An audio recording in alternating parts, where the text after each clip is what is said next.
유튜브 친구들 안녕. 중국 파괴한 아이돌 트레이너 인중입니다.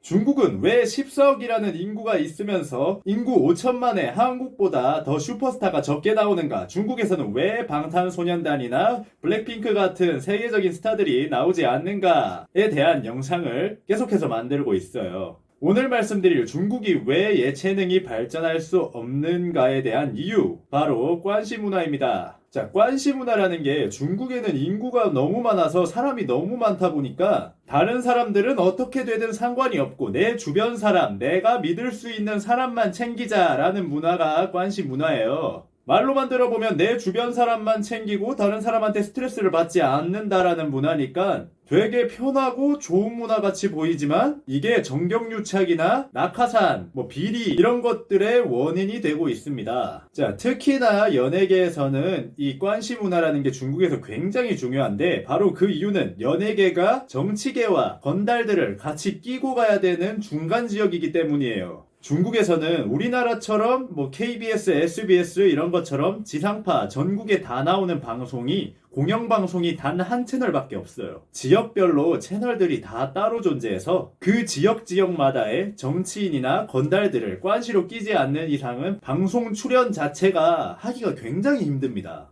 단 하나뿐인 공영 채널에 나오려고 한다면 훨씬 더 힘들겠죠? 자, 여기서 왜 정치인만 끼면 되지 왜 건달을 껴야 되는가 라고 이제 모르시는 분들이 있으실 텐데 중국의 정치인들이 자기가 더 위로 올라가기 위해서 실적을 내야 되잖아요. 그런데 나라에서 지정해준 예산 가지고 실적을 내면 누가 하던지 간에 다 도찐 개찐인 거예요. 자기가 압도적으로 뛰어나 보여야 자기가 더 위로 빨리빨리 올라갈 수 있는데 나라에서 지정해준 예산 가지고는 택도 없는 겁니다. 그래서 내가 더 올라가면 너네 더 밀어줄게 하면서 검은 돈을 끌어다가 자기 실적 올리는데 사용하는 거예요. 그 지역의 건달들은 미래의 상위 티어에 올라갈 수 있는 유망주 정치인들에게 투자한다는 느낌으로 돈을 빌려줍니다. 그리고 그 정치인과 관시로 엮인 뒤에 그 정치인이 높게 올라가고 나면 자신들 세력 불리는데 굉장히 유용하게 정치인을 활용하죠. 그렇기 때문에 연예계에서 정치인하고 붙어 먹어야 그 지역의 방송을 많이 나올 수 있는데 대놓고 정치인한테 들이대기가 힘드니까 그 뒤에 있는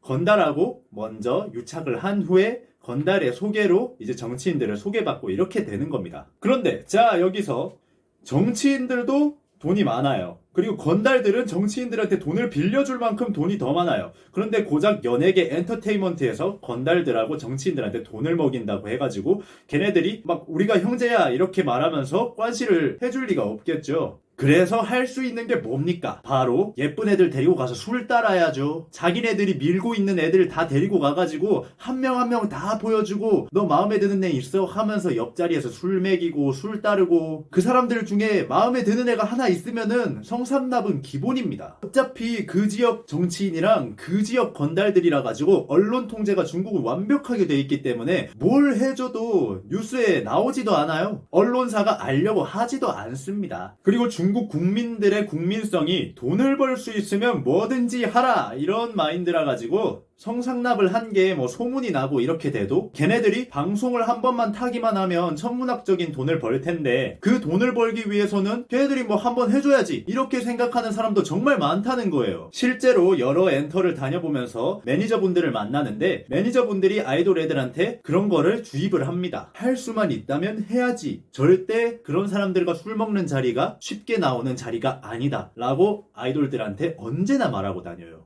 엔터계에서 최고로 대박난 경우의 케이스는 바로 높은 정치인의 첩으로 들어가는 거예요. 중국에는 아직 첩 문화가 성행을 합니다. 대놓고만 안 할 뿐이지 첩 문화가 존재하고 있어요. 돈이 아주 많은 사람들이나 건달, 정치인, 유명인 이런 분들은 보통 연예인들이나 아니면 아나운서나 이런 사람들을 첩으로 데리고 있는 경우가 굉장히 많아요. 여러분들도 아시는 분은 아실지 모르겠지만 판빈빙이 시진핑 주석의 오른팔의 첩이라는 거는 이쪽 바닥에서는 거의 공공연한 비밀인 걸로 소문이 자자합니다. 그래서 판빈빙 실종 사건이 일어났을 때 아마 그 정치인 쪽에 문제가 생겨서 판빈빙이 잡혀간 게 아닌가 이런 얘기들을 엔터 사람들이랑 다 모여가지고 한 적도 있어요. 그리고 중국 와서 엔터테인먼트에서 많이 들은 건데 판빈빙 리스트가 있다고 합니다. 판빙빙이 뜰 수 있었던 이유가 홍금보가 판빙빙을 밀어줘서 황제의 딸이라는 드라마에 출연을 해서 엄청나게 스타가 됩니다. 그리고 나서 판빙빙이 월드스타가 되기까지 홍금보가 자기 관씨를 판빙빙에게 다 한 명 한 명 소개를 시켜주는데, 그중 중국의 대기업 간부들, 뭐 유명 정치인들, 아니면 뭐 영화 유명한 감독, 이런 사람들 판빙빙이 안 잡은 사람이 한 명도 없다고 나올 정도로 굉장히 소문이 자자합니다. 그렇게 관씨를 쌓고 쌓아서 결국 공산당 최고위원회 첩이 될 수 있었던 거죠. 그리고 약간 첩은 첩일 뿐이라서 자기가 공식적으로 결혼을 하거나 뭐 이렇게 해가지고 살아도 갑니다. 하지만 공산당 간부가 자기 첩을 부르면은 남편이 있는데도 가야 합니다. 저도 일하다가 만난 이제 건달분에게 이 이야기를 듣게 되었어요. 뭐 건달에서도 두목급이면은 애지간한 지역 아이돌이나 아니면 유명한 댄서나 이런 사람들이랑 첩관계로 지내는 사람들이 꽤나 많다고 합니다. 판빙빙 같은 슈퍼스타도 자기 자리를 유지하려면 저렇게 계속 관시를 유지해야 되는데, 일반 연예계 엔터테인먼트 소속사에서 얼마나 비일비재하게 관시를 쌓으려고 상납이 이루어지는지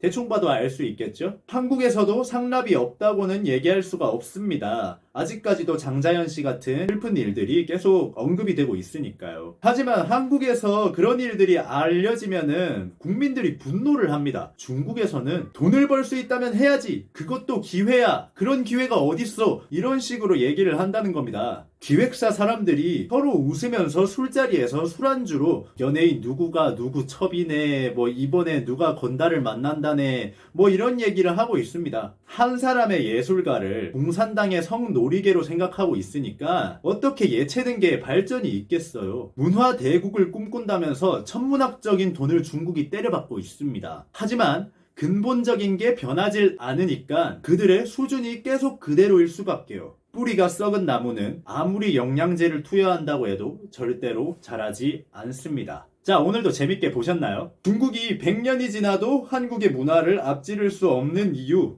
오늘로써 벌써 3번째 편인데요. 아직도 이야기할 게 몇 가지 더 남아있는 것 같아요. 혹시나 중국의 뭐 흥미로운 문화나 아니면 엔터 쪽의 이야기들을 궁금한 게 있으시다면 댓글로 남겨주시면 제가 알고 있는 선에서 영상으로 한번 만들어서 올려보도록 하겠습니다. 지금까지 인지욱이었습니다. 감사합니다.